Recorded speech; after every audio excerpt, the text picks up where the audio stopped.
Bro Nabil కిరాక్ చేత విష్ణుని imitate చేస్తారు కదా అలాగే చాలా అంటే చాలా మంచిగా అనిపించింది నాకు. అసలు ఆ ఫన్నీ టాస్క్ చాలా ఫన్ క్రియేట్ చేశారు ఆ టాస్క్ అయితే. ఆ టాస్క్ ఎలా వచ్చింది, ఐడియా ఎలా వచ్చిందో నాకు తెలియదు కానీ బట్ కాకపోతే ఎప్పుడు అంటే కొంచెం కొత్తగా ఇమిటేట్ చేయడం అనేది కొత్తగా అనిపించింది నాకు.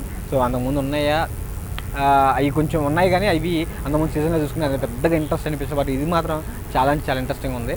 సో వెజిటేబుల్ క్యారెక్టర్ చేయడం అనేది చాలా మంచిగా అనిపించింది. ఇది ఒకటి. ఇంకోటి చూసుకుంటే విష్ణుప్రియ చేసింది అయితే హైలైట్.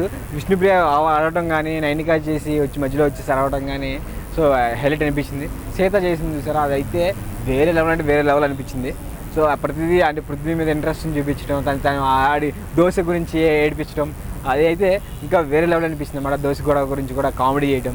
సో ప్రతి దాన్ని నేను అక్కడ కామెడీ చేసి మాట్లాడడం అనేది అంటే చాలా మంచిగా అనిపించింది. సీత చేసింది అంటే బాగా చేసింది అనమాట తను ఇమిటేట్ చేయడం మాత్రం.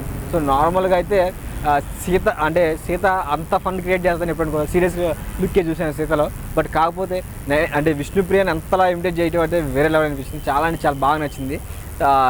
ప్రతి పాయింట్ అంటే ప్రతి సీరియస్ విషయాన్ని కామెడీ చేసి సీత చేసింది చూసారు అదైతే నాకు చాలా నచ్చింది. పృథ్వీ మ్యాటర్ గురించి కానీ లేదంటే దోశ మ్యాటర్ గురించి కానీ ఇంకా మధ్యలో వచ్చేసి గొడవ చేయడం కానీ అయినా నాకు సీత విష్ణుప్రియని బాగా ఇమిటేట్ చేసి బాగా మాట్లాడే నాకు అనిపించింది. చాలా బాగా నచ్చింది అనమాట.